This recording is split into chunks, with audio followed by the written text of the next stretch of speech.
And there's a lot of big interest and big money involved. The sugar industry paying off Harvard scientists. Red meat has been a great scapegoat. It's a great narrative to tell people. It's pretty genius. It's like one of the first great propaganda campaigns out there. The food industry is not making a lot of money on fresh red meat, right? So they need a scapegoat. They actually coined the word quack to discredit natural medicine doctors. And if you eat the animal foods, if you're eating whole foods, you're full. Your body recognizes these foods actually, and it says, I'm getting everything I need. I can stop eating. So women I know that have changed, they're eating more red meat. They're embracing eggs and real fats and eating less processed foods. They have a completely different experience. Their generalization I'd make is they a little bit more afraid of red meat. It was probably a year ago, and it said hot girls have IBS. I know have exactly you seen those? I know exactly what you're talking about. And it's just because something is common doesn't mean it's normal. Sorry, why I wanted to make food lies is all the lies out there that we fell for.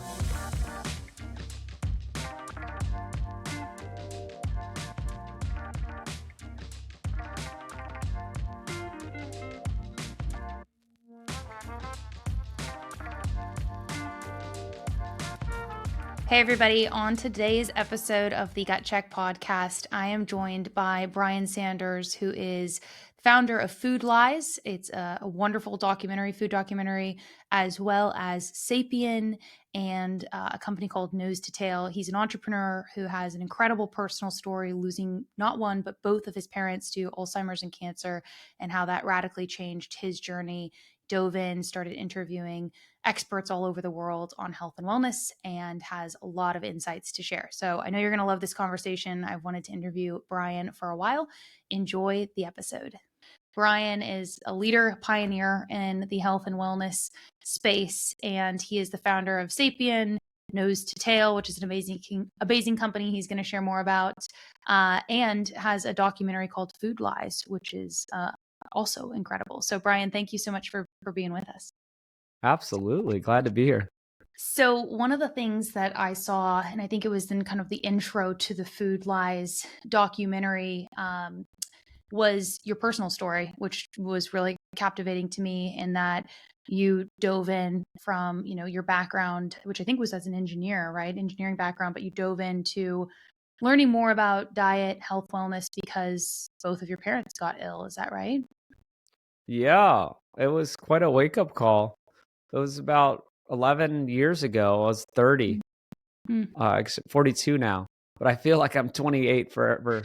I changed my diet, and I'm much healthier than when I was at 30. And so, yeah, that was about the time when it changed. I turned 30. I was making all the excuses people make. It's like, oh, I've got a dad bod now, and this is just life now. And I have all these issues taking over-the-counter medications and not being able to play sports anymore and doing all these things, just carrying around extra fat, just thinking it's normal. But my parents got these chronic diseases, and I ended up losing both of them. My mom was just only last year, finally, with Alzheimer's. It was this long, slow decline. So we sort of lost her many years ago, where she was unresponsive for the past 4 years. And then we lost her last year. And I realized that I didn't have to get these things that they got. They were kind of following the guidelines too, which was another part of the story. Why I wanted to make Food Lies is all the lies out there that we fell for. We were doing the right thing. We grew up eating what we were told, of following the food pyramid, low fat products, all these grains and stuff. And they just kind of gained a pound a year, like everyone does, it's an average. And then the doctors never told them anything. It was just like, everything's normal. And then I go back and look at their blood work and their kind of doctor's notes that I could see, and it wasn't great. They were just slowly getting pre-diabetes and all these different things. And then they ended up with cancer and Alzheimer's. And it's so obvious to me now that this is what happens when you act like a normal American, think you're doing the right things, but then slowly decline. And then these chronic diseases happen. So yeah, I just changed everything back then around 30, and everything got better. I lost all this weight. I stopped taking all these different medications, and chronic inflammation went away, and allergies and acid reflux and all these things just went away. And I don't really think I've been sick in about 8 years. Yeah. And so, yeah, it's it's been a great journey. Well, thank you for sharing that. And the reason why I wanted to start with that is because, first of all, I mean, just thinking about friends and, peers in my own community, I think this with our parents and a lot of us trying to figure out these different nuances of what we've been told and what's right and wrong in health and wellness. But a lot of us are going through this with our parents and dealing with this. And it is this slow motion decline in the US when it comes to health and wellness, to your point of, just for it to be normal to gain a pound a year, and then you go into your doctor, the blood work they're saying is common. Just because it's common doesn't mean it's normal, right? But they're saying that these things are very common. And, what I'm seeing a lot of is just, and I don't think it's necessarily bad intention on the physician's part, but it's just sort of a management of meds, right? You're just managing someone's different meds and then slowly they're declining. And I just am curious, from your perspective, because obviously losing both of your parents is probably one of the hardest things anyone can go through. Why do you think this is happening in the medical world? I mean, why is it necessary to, stop your life, start to dedicate every ounce of your time, energy, and money to something like Food Lies, this documentary that we're going to get into? But how did we get here? Yeah, it's a crazy world. It's a crazy rabbit hole. The more I got into it, the deeper and farther back I went. And I really understood that it started a long time ago and there's a lot of big interest and big money involved. And so all the doctors I know, and surely the vast majority of doctors out there are well-intentioned and want to help people and all the right things. And they've just been taught the wrong things. They're kind of indoctrinated, to use the term doctor, into this system, right? It's crazy that that's all they learn. And it's because of the high profit margin on pills and procedures and that no money being in prevention and root cause medicine and healing, that this all happened. And you could trace it back. I mean, there's a lot of big interests involved, money, families, like people may know about the Rockefellers and their role in changing the medicine system and going away from real medicine in the 1950s and even earlier, and kind of pushing this new profitable system of pills and procedures. They actually coined the word quacks. They helped coin the word quack to discredit natural medicine doctors. Wow. It's pretty genius. It's one of the first great propaganda campaigns out there. Wow. So now anyone doing normal, medicine that we've always done throughout history was considered a quack. And they're like, oh, these are uneducated people. They're quacks. Now we have the new paradigm, new pills and procedures. This is the new standard, so much better. And it so happens to make them a lot of money, and many other people. It's not like it's just the Rockefellers. I don't believe in like there's this like little cabal and they're just lizard people are controlling the world.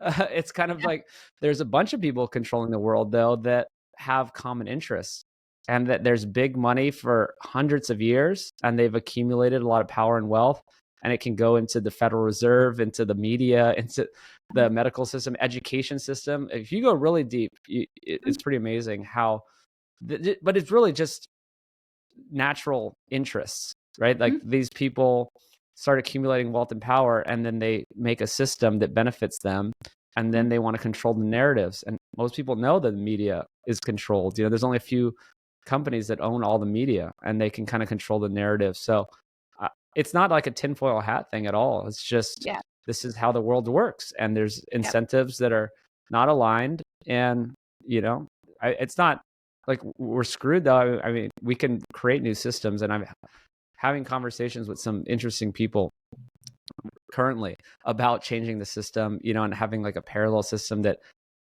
people are incentivized to provide true health instead of just pills and procedures.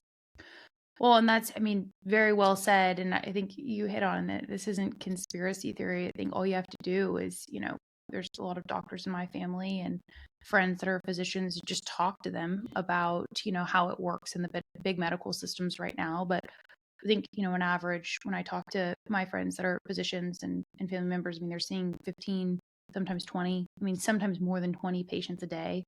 So they're not spending a lot of time with them. and there is a financial incentive depending on how many prescriptions they're writing, et cetera. For women, like this is like another clear example in labor and delivery when you're having kids. The OB-GYNs, they make a stipend per child that's born, so that's obviously going to incentivize them to speed up labor. All of these things that again just weren't historical with midwifery care that's been around for thousands of years, et cetera. So it is really interesting. I think part of um, what has made this whole thing worse when it comes to food has been this food pyramid that we have been following, right? So was there a study or a pivotal point, interview, data point that made you kind of for once and for all just say the food pyramid is total garbage? Was there a journey that you went through with that? I don't know if there's a defining moment. I think it was me just finding it out for myself. I think Yeah. like that's really powerful. I learned so much along the way about people who paid off, even the sugar industry paying off Harvard scientists. Mm. And there's a big New York Times article about that years ago. So this is, again, not conspiracy. That there are studies and there's good science to show that it's wrong, but it's really trying it for myself, and it's immediate. And I'm not saying that we can't eat whole grains, or there's certain things that are fine, and there's different kind of levels, or I always think in ratios, maybe because I'm an engineer, but like a ratio of your diet, and we can get into the whole nutrient to energy ratios, like basically nutrient density, and that matters a lot in your diet. But the food pyramid is not set up for health. It's set up to profit. Some of it's profit because the big food got involved and they realized how profitable processed foods were. So now all of a sudden the whole bottom of the pyramid is basically processed foods, whether they put it in the on the diagram or not. But I mean, pasta and bread, especially these days in America, is highly processed and not great for you. And so I guess I was saying the ratio. So some of these, you can have these foods, but I think they're put in the wrong amounts and the wrong emphasis, right? Like I emphasize animal foods, any sort of dairy, eggs, meat, seafood, and whole foods, especially fresh produce. And that is what my whole diet is consisting of. And then there's a little bit of grains, here and there, a little bit of other things. And so it's not like it's completely wrong. It's just the messaging has been influenced over the years, and I don't think it's correct. So one of the things that we're tapping on here, and for those of you that don't know Brian, one of the things that he created was what's called the Sapien diet. And so walk us through this, the kind of origin story of creating it. So you're an engineer, your parents both get sick, right, which radically changes your life. You've since lost both of your parents, which is very sorry for that. And that's obviously will again radically change your life. So they get sick, lose both of your parents. You're going through all of this research, and then you come out of it, and you've created the Sapien diet. So walk us through that and why that particular diet is sort of what you landed on after spending all this time in research. Yeah. And it's not a diet, it's more of a framework, because I got caught in different diet camps along the way. And I think most people do, because they do something, they go away from eating like a standard American, and then they try one thing, and it could be vegan, and then they think, okay, now everyone has to go vegan. Or they go carnivore, and they're like, oh my God, plants are going to kill you, we have to go carnivore. So I don't fall. It's kind of like a human flaw where we just, we think that this is the way. So I did the same thing. I was like, I went low carb. I'm like, oh my God, this is everything. You just got to stop eating carbs and everything gets better. And I realized that that's not the whole story. It's like I cut out a lot of processed carbs, and I cut out a lot of processed oils too. And then I got healthier. But also, people are like, well, why should I listen to this guy? Well, I've interviewed hundreds of doctors and scientists. So I'm trying to just distill down the information from the leading edge of PhDs, nutrition scientists, doctors, people who've woken up. So along the way, I've changed my mind. I've kept an open mind, listened to all these different doctors and scientists I've interviewed. With my podcast is Peak Human. I have a couple hundred episodes. I went around the world filming Food Lies, interviewing all these other people. So based on all that, and after keeping an open mind and realizing that it wasn't just one diet. Then I've come to this conclusion about the Sapien way of eating and framework and lifestyle, which is basically just whole foods, but an emphasis on animal foods as being healthy, just understanding that these are healthy, even though in the mainstream a lot of times they're demonized. And so that's the simplest way to put it, is whole foods and embracing animal foods and just avoiding processed foods. And actually avoiding processed food is one of the most powerful things. Any diet, you look at all the diets, and I kind of do it from a mathematical point of view or engineering. Is like, okay, let's look at every single diet possible for nowadays from all around the world, different parts of the world, and even throughout history. And then you see like, what are the commonalities and what do the good diets leave out? And it's really, they're all based on whole foods. They all include animal foods, and they all leave out processed foods. Yeah. So that's the only kind of sure thing to make a good diet. And within that, you can adjust it, and based on your preferences, and there's all these different cultural things and different preferences you have, and so you can refine it from there. It's such a good distinction too. I mean, diet versus framework, and it's just because there's principles that are truthful, right, on how we eat. I personally have not followed a diet by any means ever, I don't think. I mean, and there's just frameworks that work well for your body, work well for where you're at, work well for your goals, fitness wise or otherwise. But you're right, and the diet culture, I think, is why we are so clueless on what we're actually eating, right? I mean, that culture, and it's an industry, it's a money-driven industry, again, that has made things more confusing. To your point, removing processed foods, removing sugars, all of these diets, I mean, that's going to immediately help with, maybe not 100% of the battle, but 80% of it. And the classic example here is someone who goes like gluten-free and then goes and eats all of these processed gluten-free foods that have a label gluten-free on them and are just terrible, and it's like, it's comical, but it's actually sad, because it's just like, well, that is just absolutely manipulation at its finest, right? Someone thinks that they are going healthy, eating healthier foods, and then they're really taking kind of one step forward and two or three back. I want to talk about organ meats specifically, because this is very central to your message. And you've been a very good, communicator and advocate for organ meats. Most people would still, think that something like liver is gross, eating liver, right? So what shifted your perspective from going from kind of a fringe sort of weird thing to eat an organ to this is actually an essential superfood? Yeah. Well, Weston Price was part of that. He went around the world 100 years ago and found all these healthy cultures that didn't have chronic disease, like the people in the 1930s. Everyone else was getting chronic disease. These people were so healthy, and they were not connected at all. They had no communication. They didn't really have trade yet. They didn't have processed foods yet. Like in the developed world, sugars and flours and oils were coming in, and these people didn't. And they were eating organ meats. They were eating fish, seafood, and oysters. I think oysters is one of the most nutritious foods you can eat. Liver.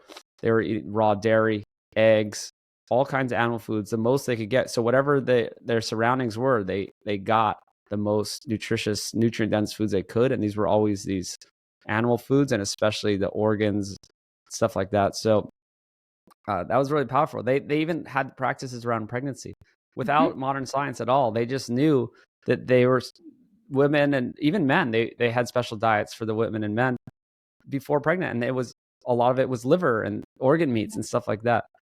Another thing, my grandpa used to request liver once a week, or the previous generation, or I guess that might be 2 generations ago, this was a common thing. They eat liver once a week. It was like liver and onions. My grandma made him liver and onions once a week.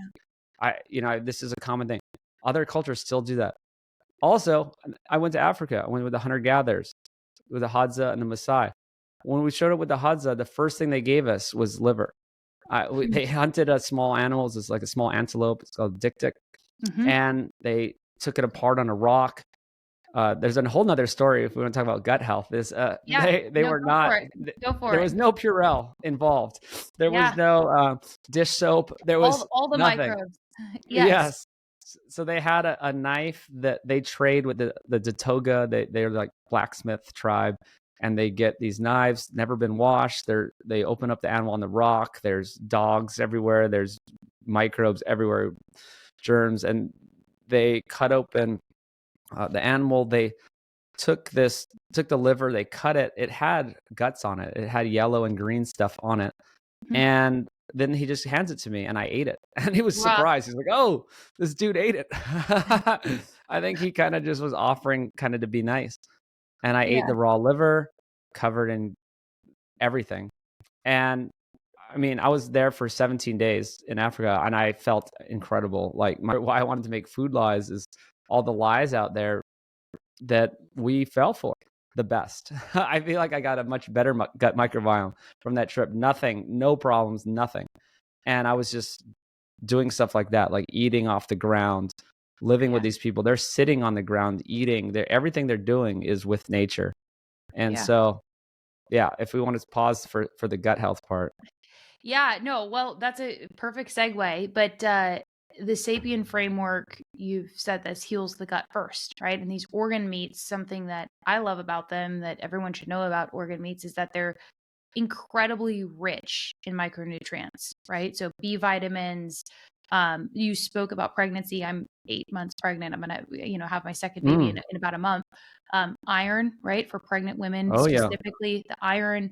There's so much in these organ meats that are really great for when you're pregnant, but to your point, for men, for everyone, right? But spleen, iron, kidney, all of these things. So speaking, directly to the gut, how do these micronutrients and if you want to, broadly, the Sapien framework, how does that heal the gut first? Yeah. So all of those things, there's so many vitamins and minerals that are hard to get that people don't get these days, and they're in the organ meats. There's selenium, there's copper, there's a lot of B12. Liver has huge amounts of B12.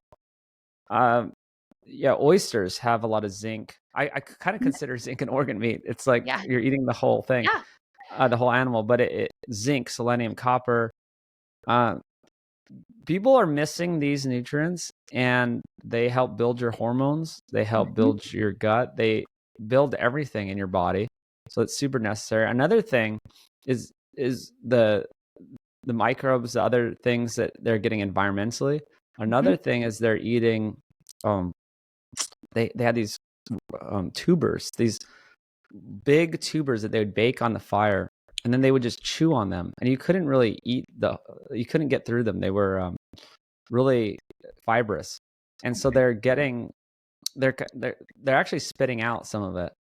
But they're getting all of this other like kind of prebiotic stuff. They're getting all of the things that will build their gut and their gut health and their microbiome and all that from the environment. Also, the sun.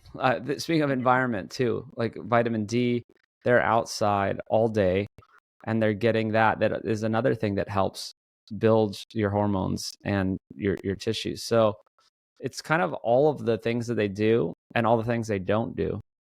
Yep. And what they're not using Purell like I said before, or they're not just being inside all day. They're not. They're sleeping well. It's really. I'm not saying we have to go live like them, right? We don't have to live in a grass hut and go hunt for food, but you can do a lot of these things to get that optimum health. And I do think it starts in the gut. Where also, what they don't do is processed foods. So if you're avoiding all of the processed foods and oils and sugars and all that stuff, then you're in much better shape to rebuild, close those gut lining, and then everything kind of works better from there. Yeah, and I mean, some of these common issues that we're seeing, things like eczema, asthma, just pains, aches and pains. You've said, with following the Sapien framework, that these things are all curable, right? These are all things that we can get rid of. Can you connect the dots from what you were just talking about, which is the gut permeability, right? The linky gut that's really, it leads to systemic inflammation, and then how you can connect the dots with that and something like bone marrow or bone broth or organ meats, and how those two things are directly correlated and how that's going to help someone feel a lot better. Yeah, I mean, all cultures knew this, whether they knew it or not. Like any culture, even in Southeast Asia, they're making these bone broths and Yeah. like pho, like the base of pho is just all this collagen and like stomach, right? They're eating the tripe.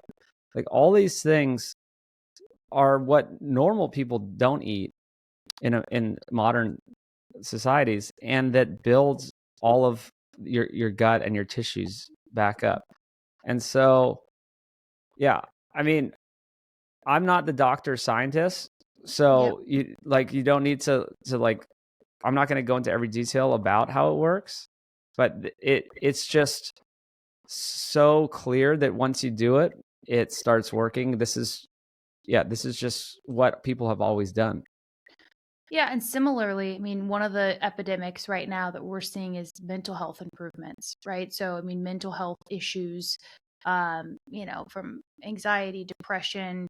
Speak to that a little bit on what you've seen with, with all the work that you've done too, and connecting the dots between diet and mental health improvement. Oh, it's massive. Yeah, the people are learning about the gut brain axis. I think it's so cool, the second brain. Like you have the gut feeling. We've known this forever, but we're finally figuring it out. It's like, oh yeah, your serotonin is built in your gut, right? Like it's produced from your gut and then it goes to your brain. I'd say check out Dr. Chris Palmer and Dr. Georgia Ede. They're two friends of mine. They're both actually from Harvard, both psychiatrists, psychologists, and they study this stuff on how George's book is change your gut, change your mind, change your diet, change your mind. Is that what it's called? Yeah. And I forget Chris Palmer's book. Is it Brain Energy? Believe so. Yeah, they're both they're both very good books. Yeah, and so they really spell out the details of it, but it's basically that these chemicals that make your brain feel good, make your good hormones, make your good mood start in your gut, and then also the lack of processed foods help keep your brain to not become insulin resistant. So people may have heard that the Alzheimer's was being called type 3 diabetes. That's right. Right, and I believe that's what happened with my mom, where she was following the guidelines, which include a lot of processed foods, and just eating too much of these processed foods led to insulin resistance of her brain. Her brain could not get the energy from glucose, and then that slowly builds up these amyloid plaques. Like before, we used to think that amyloid plaques were like the cause of Alzheimer's, and then we realized, oh no, this is your brain is just trying to protect itself. It's these plaque buildups are from just not getting the energy, and then they're trying to repair itself and they can't. So that's also how I learned about like ketones and how they can pass the blood-brain barrier, and that's why maybe in certain cases there's a lot of diets that do work as modalities, right? I believe in a lot of different diets, and they can be used in different times and for different reasons, but it doesn't mean you have to do it forever. So yes, so like I actually saw an amazing video of this woman who took a exogenous ketone drink, who had dementia. She was completely locked in, like couldn't talk, couldn't do anything, and then she drank one of these ketone, this new technology that's just ketones, and she woke up and she came out and started talking. Wow. And so that shows like how the if the brain can't use the glucose anymore because it becomes insulin resistant, the ketones can go through that and give energy to the brain. So that was really powerful. Do you think the diet could have changed or otherwise slowed down your mom's battle with Alzheimer's? Absolutely. Yes. I mean, it's a bit too late. I don't think once she had it, we were just going to be able to, I didn't know at the time what to do, but I think it would have slowed it down. But I think if we caught it a lot earlier, it could have prevented it.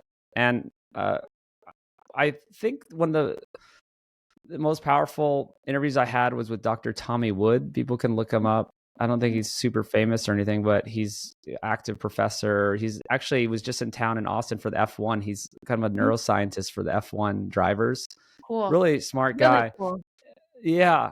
And he's talking about the ApoE4. People may have heard, right? Alzheimer's, if you have the two alleles of ApoE4, and it's like, are you like 2, 3, and if you have all four, is it 4? You have the highest likelihood of getting Alzheimer's. And so people just think you're genetically doomed to get Alzheimer's. And through talking to him, I kind of realized that's not how it goes. It's that people with this genotype are the most susceptible to the modern diet and lifestyle. Right. So they have these genetics and they're more predisposed to it, but that doesn't mean they're going to get it. And so I don't think I'm going to get Alzheimer's because I'm living the Sapien way, right? I'm doing the right diet and lifestyle. And so I won't express those genes. Right. So it just means that these people with this certain genetic condition they have to be more careful.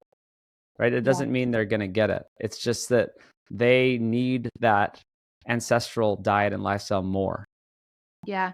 So to kind of put a bow on this, because I think I know there's a lot of people within our generation that are in your boat. They've seen their parents walk through Alzheimer's, maybe they're walking through it right now, and, or have lost a parent, right? And now they're saying, oh my gosh, if this wasn't the biggest wake up call, I don't know what could be, right? And how do I prevent this for myself? And maybe I'm 30, maybe I'm 40. So, clearly following your Sapien framework, what are some of the things that you would say if you were talking to someone like that, just to encourage them? What are the handful of things you would say to them if you want to prevent Alzheimer's? Maybe it is genetic, maybe it runs in your family. If you want to prevent it, and or try and reverse it, if you do have a diagnosis, what are some of those things that you would say? Yes. So I would just take it a lot more seriously than some people just change their diet just like, oh, I want to look better on the beach. You take it a lot more seriously to avoiding the processed foods, eating real foods, getting enough protein. A lot of it too is it's about satiety. And if you eat the animal foods, if you're eating whole foods, you're full. Your body recognizes these foods actually, and it says, I'm getting everything I need. I can stop eating. And that goes a long way, because I don't think people can just white knuckle it and just try to eat less of the same bad foods. Right. So if you just try to count calories, I'm really not into this just counting calorie narrative. It's like what type of calories. And if you're eating real food, the stuff we've always eaten, what our bodies need and expect, you will be full, and then you will not overeat. And then overeating, of course, there is something to calorie balance, right? And it's mostly because of the refined grains, sugars, and oils. And if you avoid those, then you'll be of the proper body composition. And there's a whole cascade of energy toxicity, basically, of like having too much energy. If you're eating, and mainly this again from the empty calories, the refined carbs, refined oils. If you get too much of those, then it overstuffs your fat cells. You start getting visceral fat. You're getting fat in and around your organs. This is what leads to insulin resistance. So if it's something you really want to avoid for Alzheimer's, or just for type 2 diabetes, or for any of these chronic diseases, have a basis in insulin resistance. And that has a basis in the overstuffed fat cells, visceral fat, which has a basis in the refined oils, refined sugars, and grains. So it all comes to that on the food side. And then on the lifestyle side is making sure you're getting sleep. Absolutely getting your, about 8 hours of sleep. It's huge for Alzheimer's. I know a lot of people, I don't know if it's perfectly studied with causation yet, but there's a lot of correlation between people not getting enough sleep and neurodegenerative diseases, which makes sense. It's when your body can repair. And so focus on the sleep, which you've also focused on your circadian rhythm and light environment and all that stuff. And of course, the movement side, right? It's like getting the exercise and walking after meals, moving around. I've been around the world. No one is sitting around before or after meals. that are healthy throughout history or now. Yeah, even 50 years ago, people in the 1970s, you look at those photos, people are generally in shape, pretty fit. They're not getting DoorDash and Uber Eats. They're even just washing dishes after a meal. People don't even do that anymore, right? Just in movement, so huge. I went to Copenhagen, Tokyo recently, insanely healthy populations. And based on real food, their diets are based on real food, and they're moving constantly before and after meals. So that's for anything. So I just laid it out for Alzheimer's, but that's for absolutely any chronic disease avoidance would be all the things I just said. Yeah, it's so true. And those are two cities I love. Both have been to, and you're exactly right. Part of it is, we still see that a little bit more in cities like New York, right? Where you're in a city environment and you're walking a little bit more just generally day to day in your neighborhoods, et cetera. It gets really bad in America in the suburbs, right? Where it's just like convenience at its absolute worst. We've optimized for comfort and convenience to the umpteenth degree, and it's terrible, right? You're not moving, very sedentary. So yeah, couldn't agree with that more. And there's a lot of these, trends and talking about Alzheimer's, but then also other issues that are going on with a lot younger children now, things like ADHD. And so you have like this genre now of media, where kids are on something like TikTok, self-diagnosing themselves with ADHD, right? So this is becoming very common. And, you've said this, we were looking at this in preparation for the show, but your fix is to, swap out cereal with, 2 ounces of beef heart at breakfast. So if you did something like that, right, just talking about mental health in general, and especially for kids and younger adults that are struggling, what does that do? What kind of change can someone expect to see if they were just to swap their processed cereals in the morning for beef heart? Well, that's just like a very specific example. I don't know if people are going to do that, but even just for eggs, I would say more like eggs or any kind of animal food, any kind of whole food. I mean, I would say fruit as well, but I mean, you need some protein with that, right? I wouldn't, some people think, okay, the ultimate breakfast is just going to be fruit. It's like, it's so clean. Well, like, no, but you got no protein.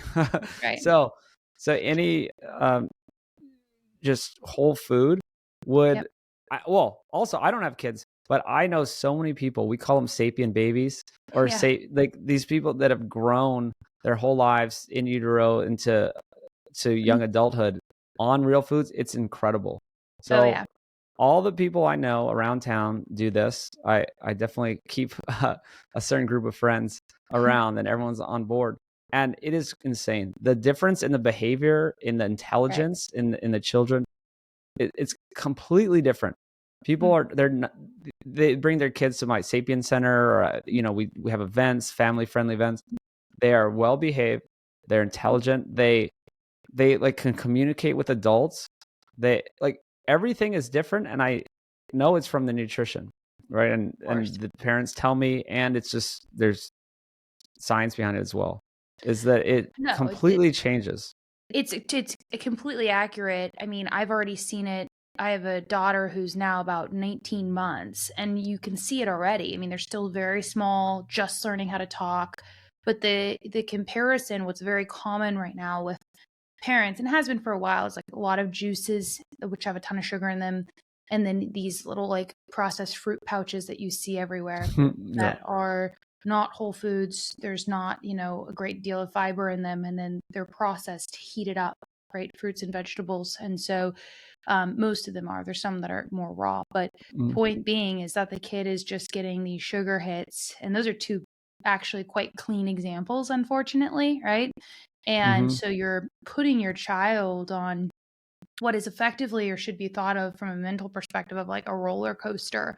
And then you're saying, hey, now sit still, now sit still, and let's pay attention. And then everyone gets frustrated, right? Because they're frustrated, and you would be as well if you felt like that. So I completely agree. I mean, this is, the high protein in the morning, and stabilizing the blood sugar, which I think is the key here, is the stable blood sugar all throughout.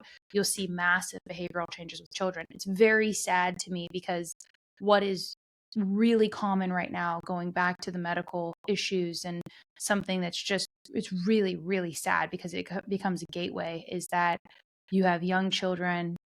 It tends to be more boys than girls, but young children, boys and girls, that are eating so poorly, and then they're diagnosed with something like ADD or ADHD. They're put on Ritalin or Adderall or something kind of similar. And then what do you do from there? You can't get off of that. You've learned how, that's how, just how my brain functions. And so it's really challenging. I have, so many friends that have been through the same thing, and then it's like, okay, it's time to get off, right? And what do I do? And I was given this sometimes as young as 4 years old, right? I mean, it's just, man. so yeah. So I mean, that's kind of what we're up against as a society. I think the other thing is specifically kind of changing gears a little bit into women's health, because this, plays a huge role into everything that you're doing with nose to tail. We've talked about pregnancy and, how do you grow healthy humans essentially. But women's health, I mean, statistically, women just dominate these autoimmune issues. It's used about 4 times to 1, usually men to women, or women to men, with autoimmune deficiencies. So if you don't mind, something I think would be really interesting to walk through is how choline, right? So this could be found in egg yolks. We were talking about eggs a lot, egg yolks, but also liver, and then zinc. So oysters, red meats, and omega-3s, how that supports estrogen detox and progesterone signaling. So these kind of hormone connections between what you found with the Sapien framework, and how that can be really supportive with women's hormone health. Absolutely. And brain health. Yeah, choline is so huge for the brain. I think why women, I don't want to speak for women or try to make generalizations, but I think there is a pretty broad generalization that's true, is that women diet more. They feel more pressure to be thin and are always dieting. All the women I know have been on diets their whole life. Another generalization I'd make is they a little bit more afraid of red meat. I feel like they avoid red meat more, avoid fat, like healthy, fat. And they are, a little more just, I guess, stressed out about this whole diet stuff. And so they're, and more calorie restriction. A little bit more of the guys just tend to, they're like, hey, I'm a guy, I eat a lot. That's, and for women, it's more like, ooh, I don't eat much. I'm just a dainty female, And so there's a lot of these things that go into that. And so almost every woman I know has some sort of problem with this, the Hashimoto's, the thyroid, just so many problems, gut health. There's even billboards. I kind of make fun of this stuff online. They have billboards. It was probably a year ago, and it said hot girls have IBS. I know. Have you seen those? I know exactly what you're talking about. And it's to try and normalize something. But again, just because something is common doesn't mean it's normal. And yes, I know exactly what you're talking about.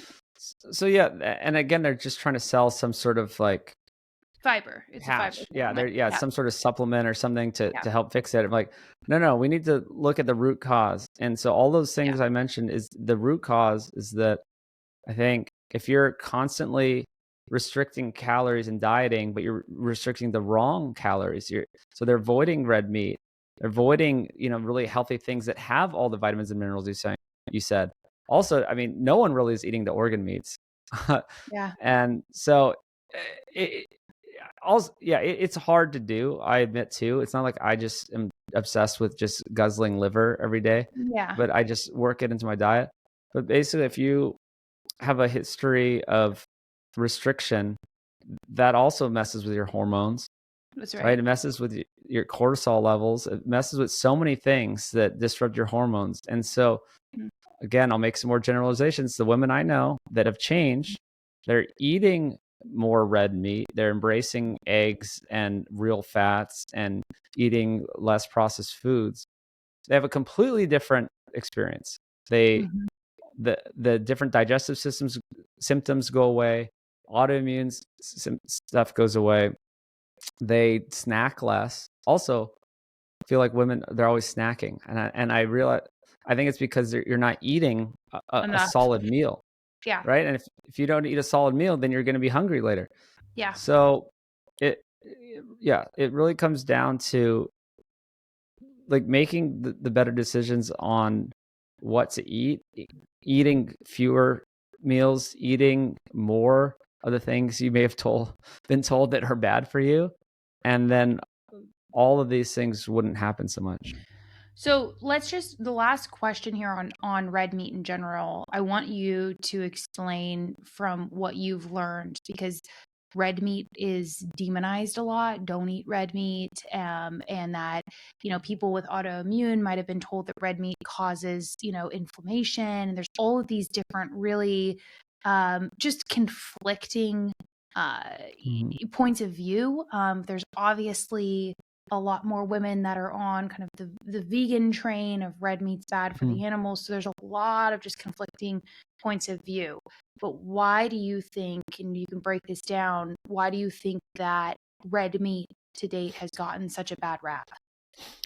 Well, to zoom out, I think there's big interest in that narrative. Yeah. So the real problem is processed foods, and the food industry has to sell these. They make a lot of money, and the food industry is not making a lot of money on fresh red meat, right? So they need a scapegoat. So we're having all these problems: autoimmune, Alzheimer's, dementia, everything in the world. So they have to shift the blame from processed foods, which are absolutely the problem, to something.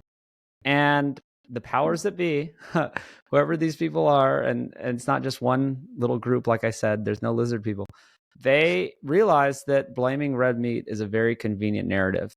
And it's been building this, and there could be even more reasons. I mean, there's carbon taxes. There's, they're killing livestock in the UK because of the carbon emissions. And this is completely not true. This is a whole nother topic that is for another time. For my Food Lies series, people can watch it of the environmental part of this story. And cows are not causing climate change. I'll tell you that right now.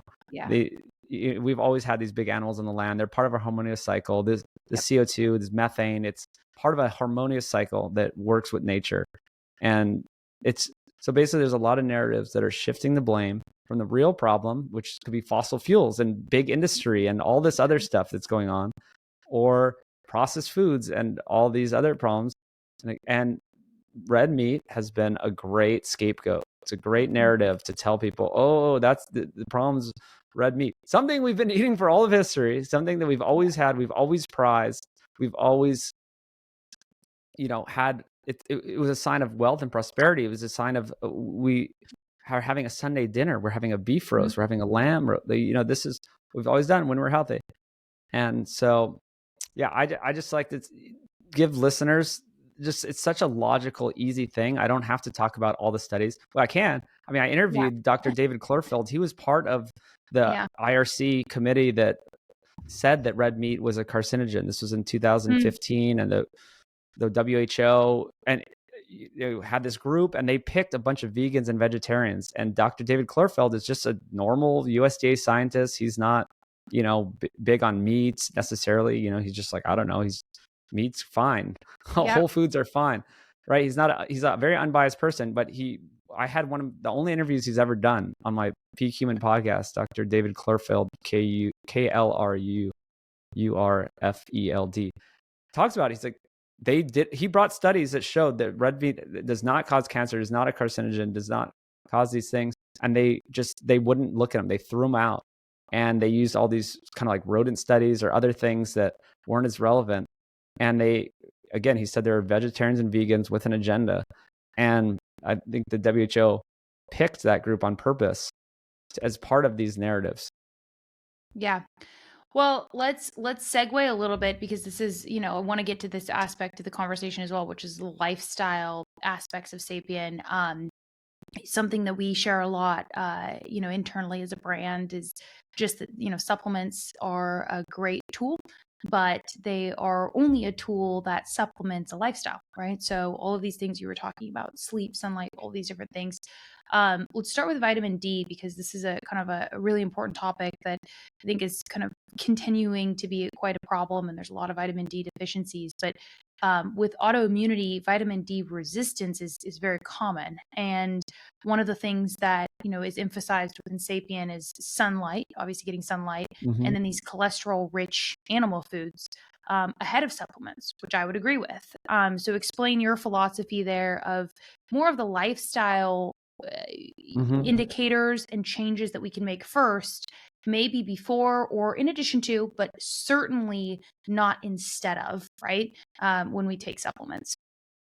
Yeah, there's a time and place. I mean, I have the Stay Well drink now, actually. Nice. There Little you shout go. out. Yeah, There yeah. you go. It's a good one. Take a little sip there. No, I see it in There your you go. background. But Yeah. no, I kind of purposely had it right now. But Good. anyway, I'm not opposed to it. It's just Yeah, there's got to be the time and the place, and you that's have to right. do all the right things. So yeah, Yep. as soon as we end the show, I'm gonna make sure I get my vitamin D before the sun hits an angle where it's not as Yep. strong. People can use the D-Minder app. It's Mhm. free, and it tells you, based on your location, when you can get vitamin D and how long you should stay out, stuff like that. So it's just, the letter D-Minder. Cool. And I do it every day, and I'm not worried about skin cancer. I mean, Yep. skin cancer, that's a whole nother story. It's like, yes, if you're really pale and then you go on vacation and get roasted, that's Yeah. terrible. Like, no one wants to get sunburned. You do not want to get sunburned. You need to be safe with the sun. But there is a very safe way to get sun, which is doing it daily and building up to it and doing all these correct practices, which I do, right? As I have a timer and I go and lay by the pool or something, lay on a chair, full sun, take my shirt off. I do 18 minutes on each side, and then I get out of the sun, right? And I build up my vitamin D. I build up a base tan, and then I can go out and play beach volleyball and not get sunburned. So Yeah. yes, vitamin D. It's not really even a vitamin. It's more of a hormone. It's like a pre-hormone, right? And That's right. it builds a lot of your other hormones.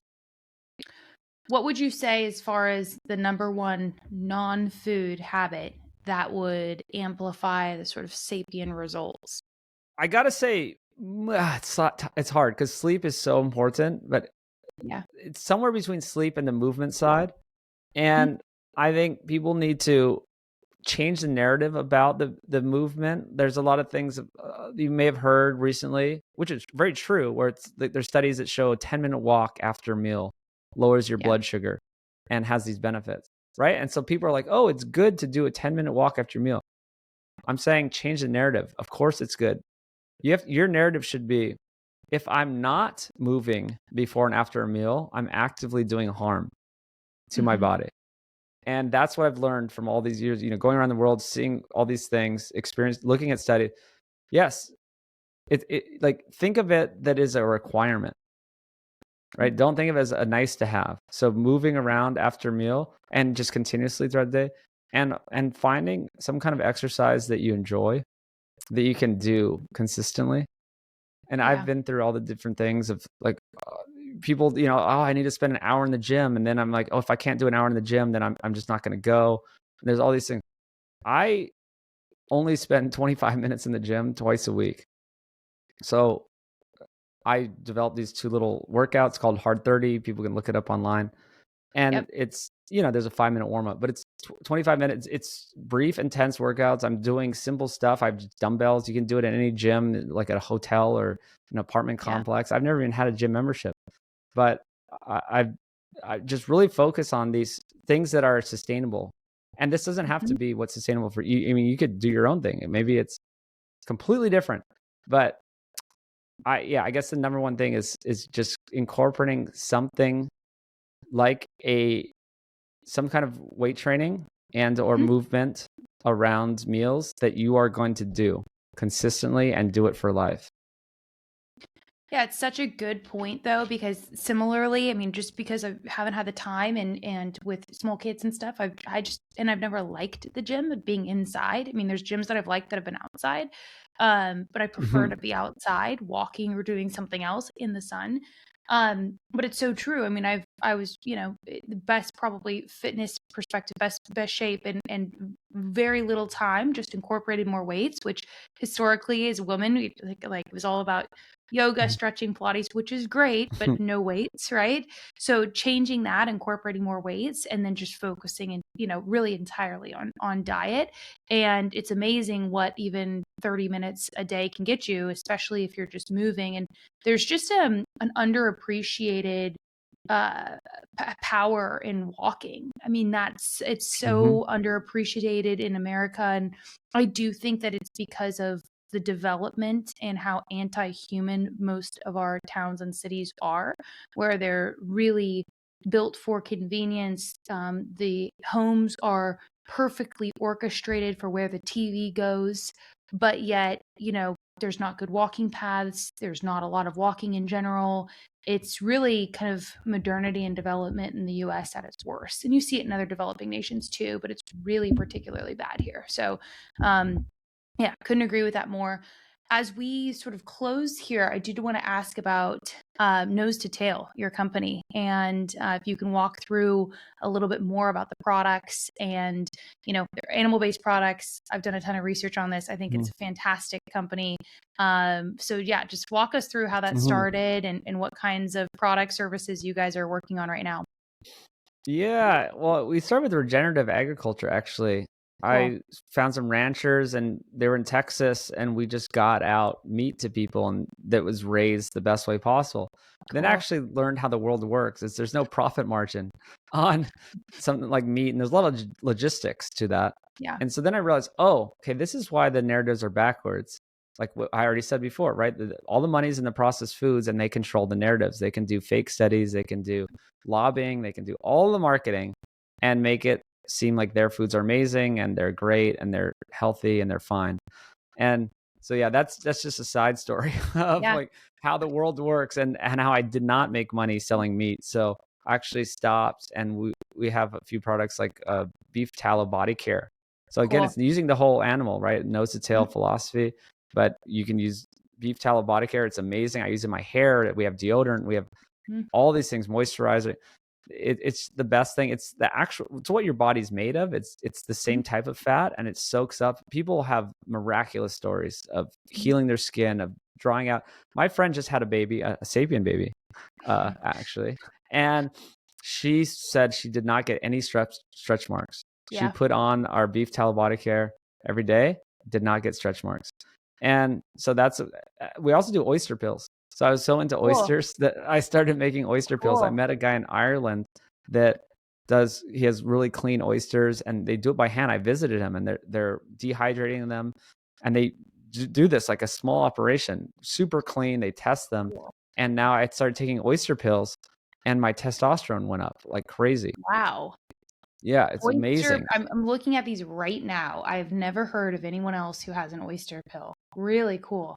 So, okay, this is a great question. As someone who owns a company in the probiotic space, supplement space, and you do as well, walk us through your process for kind of vetting clean, ethical organs or oysters or whatever else you're going to be putting in these pills. What does that process look like for you guys as a brand and you as a founder?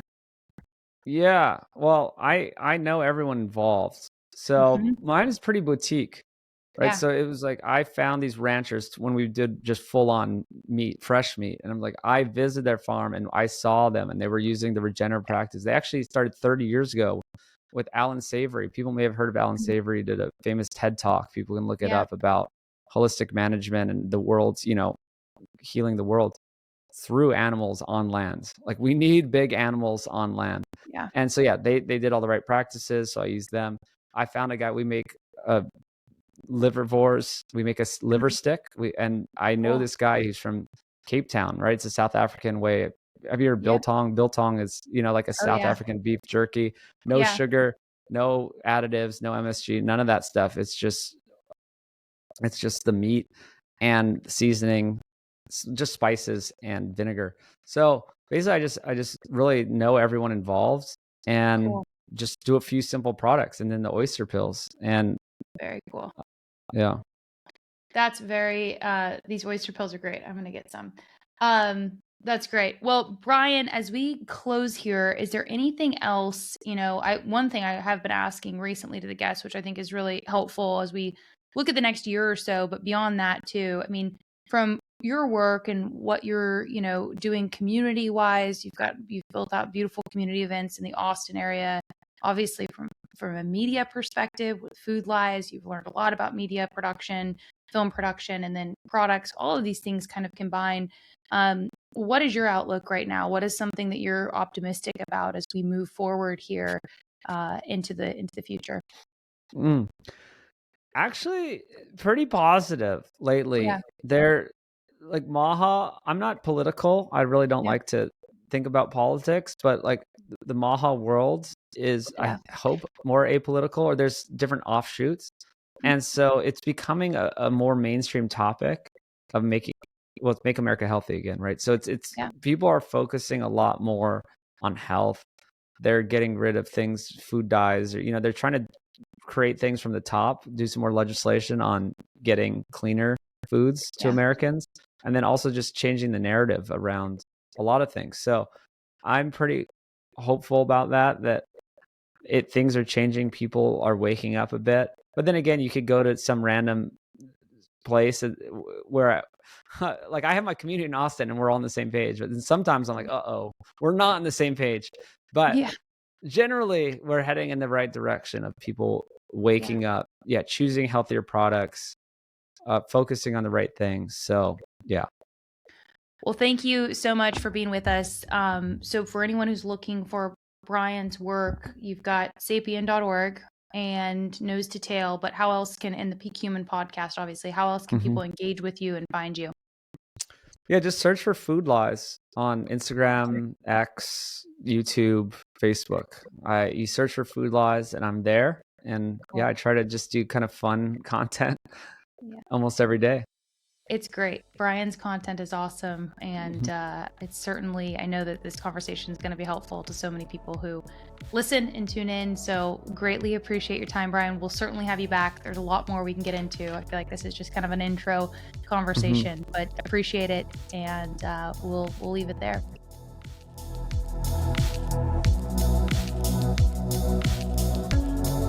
Hey everyone, thank you so much for tuning in to the Gut Check podcast. If you enjoyed this episode, leave us a comment below. Let us know what you think, like the episode, and share it with friends and family who may also benefit from learning about these important and educational health and wellness topics. You can find the Gut Check podcast on YouTube, also on Spotify, Instagram, and TikTok. The Gut Check podcast is brought to you by our team at Daily Nori. Daily Nori makes probiotic and prebiotic solutions accessible to all because good health starts with gut health. To learn more about Daily Nori, please go to www.dailynori.com. Thank you.